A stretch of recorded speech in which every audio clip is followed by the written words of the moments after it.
কাছাড়ে হর ঘর তিরঙ্গা অভিযান ও বিভাজন বিভীষিকা স্মরণ দিবসের প্রস্তুতি চূড়ান্ত।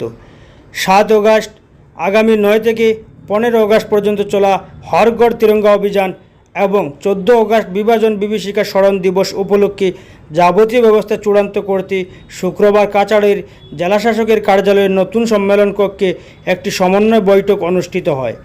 বৈঠকে পৌরোহিত্য করেন জেলাশাসক রাহুল কুমার গুপ্তা। বৈঠকে জেলা প্রশাসন, পুলিশ, পুর সংস্থা, শিক্ষা দপ্তর, আসাম রাজ্য গ্রামীণ জীবিকা মিশন, ন্যাশনাল অ্যারাবান লাইভলিহুড মিশন, জেলা পরিষদ, সুশীল সমাজ ও বাজার সমিতির ঊর্ধ্বতন আধিকারিকরাও উপস্থিত ছিলেন।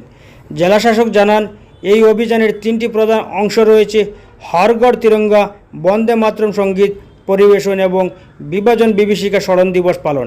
আগামী 9 অগাস্ট থেকে জেলার 15টি উন্নয়ন খণ্ড ও শহরাঞ্চলের সকল ওয়ার্ডের স্বনির্ভর গোষ্ঠীর তিরঙ্গা পতাকা বিক্রয়ের স্টল চালু থাকবে।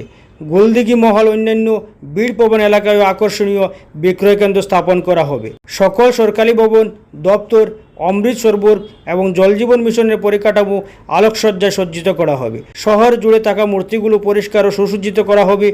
বেসরকারি হাসপাতাল, হোটেল, বাণিজ্যিক প্রতিষ্ঠান ও শিল্প সংস্থাগুলিকে জাতীয় পতাকা উত্তোলন, যথাযথ আলোকসজ্জা ব্যবস্থা ও প্রাঙ্গণ পরিষ্কার রাখার নির্দেশ দেওয়া হয়েছে। এইসব কাজ ভারতের পতাকা বিধি ফ্ল্যাগ কোড অফ ইন্ডিয়া কঠোরভাবে মেনে সম্পন্ন করতে হবে।